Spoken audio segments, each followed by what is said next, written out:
Next we will discuss about azepines. Azepines क्या होते हैं? इनका मॉलिक्यूलर फॉर्मूला होगा C6H7 9। ये क्या होते हैं? इसकी नंबरिंग हम N से स्टार्ट करेंगे, 1 2 3 4 5 6 7। ठीक है, ये मतलब 7 मेंबर ड्रिंक हो गई। उसके बाद हम प्लेनर जो एजापाइन्स होते हैं, जो उनमें N जो होता है वो sp2 हाइब्रिडाइज होता है, और इसमें क्या होता है, 8 इलेक्ट्रॉन सिस्टम होता है। फिर उसके बाद देखेंगे ये क्या होते हैं, साइक्लिक और एंड प्लेनर होते हैं।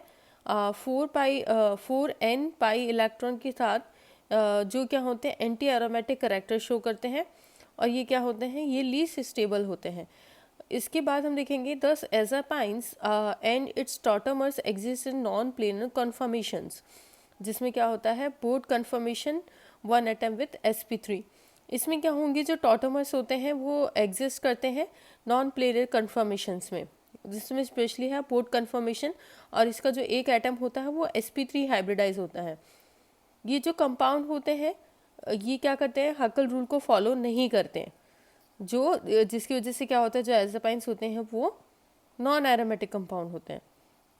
उसके बाद हम टॉटोमेरिज्म में देखेंगे, यहाँ पे 1H है, ये 3H एजापिन है, ये 4H एजापिन है, और ये 2H एजापाइन है। इसका स्टेबिलिटी ऑर्डर होगा 3H 4H 1H, मतलब 1H क्या होगा, 4H जो होगा, 3H सबसे ज़्यादा स्टेबल, फिर 4H, फिर 1H। उसके बाद हम देखते हैं इसकी सिंथेसिस। इसकी सिंथेसिस है वैलेंस बॉन्ड आइसोमराइजेशन। मतलब क्या होगा, इस रिएक्शन में आइसोमराइजेशन के कारण क्या होगा, बॉन्ड मतलब एजापाइन बन जाएगा। सबसे पहले हमने बेंजीन लिया, बेंजीन की रिएक्शन हमने इथाइल कार्बामाजाइड से कराई, हमने यहाँ पे देखा तो क्या मिल गया हमें, ये वाला कंपाउंड मिल गया है, मतलब फिर उसके बाद हमने फिर से फर्दर रिएक्शन हुई, फिर हमें फिर से 7 नंबर वो मिल गया, रिंग मिली, और C2H5 यहाँ पे ग्रुप क्या हो गया, अटैच हो गया। फिर हमने इसको हीट कराई, OH क्या हो गया, OH नेगेटिव। फिर उसके बाद हमें सिंपल मिल गई रिएक्शन, मतलब हमें क्या मिल गया, एक एजापाइन मिल गया। एजापाइन मिलने के बाद हमने देखा इसका आइसोमेरिज्म हुआ, और 3S एजापिन मिल गया। बॉन्ड जो reorganisation of sigma and pi electrons without rearrangement of atoms, मतलब क्या हो रहा है, इसका बॉन्ड का रीऑर्गेनाइजेशन हो रहा है बार बार, और जिसमें सिग्मा और पाई बॉन्ड के इलेक्ट्रॉन्स का बिना रीअरेंजमेंट के मतलब एटम का रीअरेंजमेंट नहीं हो रहा, लेकिन सिग्मा और पाई बॉन्ड का क्या हो रहा है, चेंजेस हो रहे हैं, जिसकी वजह से क्या बन रहा है, एजापाइन बन रहा है। फिर उसके बाद है फॉर्म फिनाइल अजाइड्स। हमने फिनाइल अजाइड यहाँ पे लिया, उसकी रिएक्शन कराई, हमने यहाँ पे देखा कि N2 क्या हो रहा है, रिमूव हो रहा है, और बेंजाइजीरीन मिल रहा है। बेंजाइजीरीन मिलने के बाद हमने C2H5 ट्वाइस और NH के साथ में हमने रिएक्शन कराई, तो हमें 1H एजापिन डेरिवेटिव मिल गया। फिर हमने आइसोमराइजेशन करवाया, आइसोमराइजेशन कराने के बाद हमने देखा हमें 3H एजापिन डेरिवेटिव मिल गया।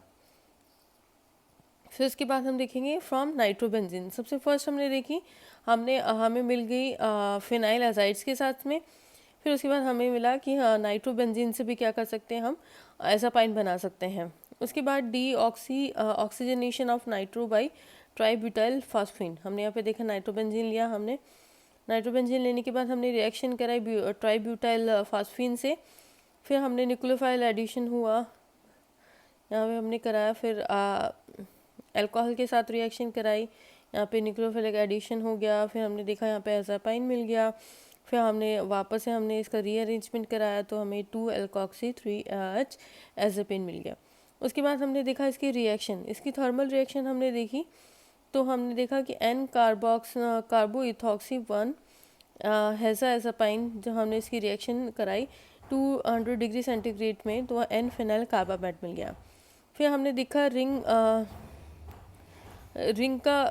का कॉन्टेक्शन, तो हमने देखा orbital symmetry control by disrotatory electrocyclic process. मतलब क्या हो रहा है, जो है कि ऑर्बिटल सिमेट्री कंट्रोल होने के कारण डिसरोटेटरी हो रहा है इलेक्ट्रोसाइक्लिक प्रोसेस। तो हमने देखा, हमने रिएक्शन कराई, मेथनॉल लिया, तो हमें ये वाली रिंग मिल गई। फिर उसके बाद हम डाइसल्टो रिएक्शन देखेंगे, इसमें 6 + 2 पाई इलेक्ट्रॉन रिएक्शन होगी। फिर उसके बाद हम देखते हैं इसका मेडिसिनल यूजेस। इसका मेडिसिनल यूज़ है एंटी कन्वल्जेंट, जैसे कार्बामेजेपिन, ऑक्साकार्बामेजेपिन, ये क्या बोलते हैं, एंटी कन्वल्जेंट होते हैं। यहाँ पे मैंने कार्बामेजेपिन की CBZ जिसको बोलते हैं, इसका शॉर्ट फॉर्म CBZ होता है, वो उसकी स्ट्रक्चर दी है। फिर उसके बाद ट्राईसाइक्लिक एंटी डिप्रेसेंट जैसे होते हैं, इमाप्रीन, देसिमेप्रीन, क्लोइमाप्रीन, ट्राइमेप्रीन। यहाँ पे मैंने इमिप्रामीन की क्या दी है, स्ट्रक्चर दिए हैं। आई होप आपको ये इजी था और आई होप आपको सब समझ में आया हो। Thank you.